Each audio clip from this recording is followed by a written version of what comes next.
She woke up screaming. That's what I remember the most. That's what broke my heart. That's what forced me to go on the journey that changed everything in my life and the life of thousands of men and women around the world who learned what I'm about to teach you right now. The moment my beautiful, badass wife, Tara, a woman who could take down a perp twice her size with nothing but a nightstick, who was the meanest power forward on her college basketball team, and who could shut up anyone stupid enough to give her lip with nothing but her cop stare, woke up in a cold sweat, her jaw clenched so tight I thought she would break her teeth. And then she screamed so loud, I heard ringing in my ear like I was at a heavy metal concert. What happened next is what tore my world apart. What almost destroyed our marriage. What almost led my beautiful, amazing, tough wife to do the unthinkable and take her own life. But even though it was the worst moment of my life when it happened, and led to the biggest test I have ever personally faced, I actually find myself grateful it happened, and in a weird way you will too, because it led to a strange scientific discovery that has saved the lives of tens of thousands of men and women around the world. A strange scientific discovery that healed my wife's broken body when every doctor and expensive specialist had shaken their heads at us and told us to give up. A secret that caused her belly fat to flatten almost overnight without giving up any of her favorite foods, and even though her injuries kept her from doing any exercise more strenuous than walking from the bed to the couch. A secret that brought back our love life after we thought that part of our marriage was completely dead. A secret that saved my brother from his type 2 diabetes and gave him back the ability to enjoy his life for the first time in over a decade. A secret that, if you just listen closely over the next 6 minutes, learn the shocking truth and do exactly what I say, could turn back the clock on your body and your metabolism so you burn fat like a teenager again. You'll wake up every morning bursting with energy, feel sharp and bright-eyed like your mind is on fire with ideas.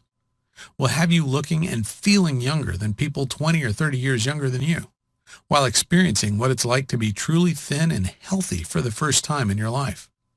All by using the strange scientific secret to do one little thing 3 times a day that almost automatically forces your body to lose weight, even if you're 40, 50, or even 200 pounds overweight. In fact, it works better if you're at least 10 pounds overweight.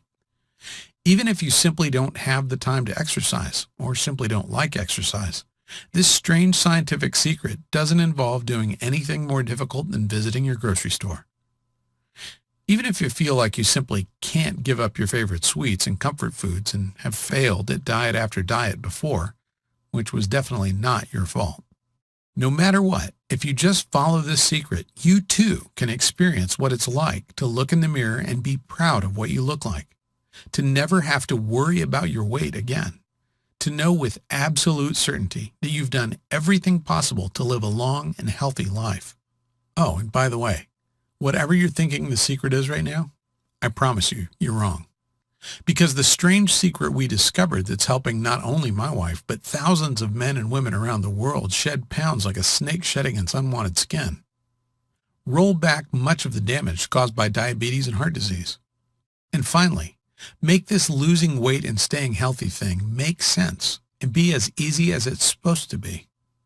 It took my wife and I going through a personal hell that so easily could have broken us, but that has brought us closer together than ever, even though that thought seemed absolutely impossible just a few short years ago.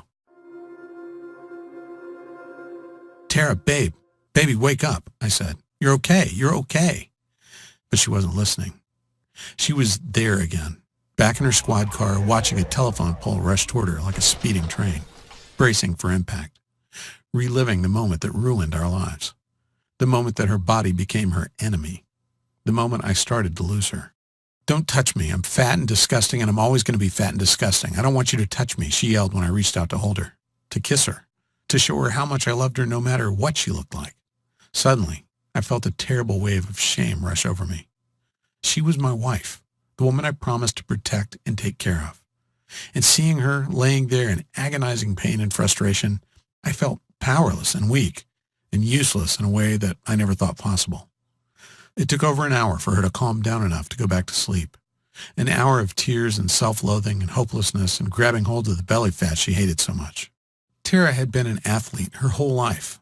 It was one of the things that made me fall in love with her. how physical and fearless and fit she was with a body that made her look more like a model than a cop.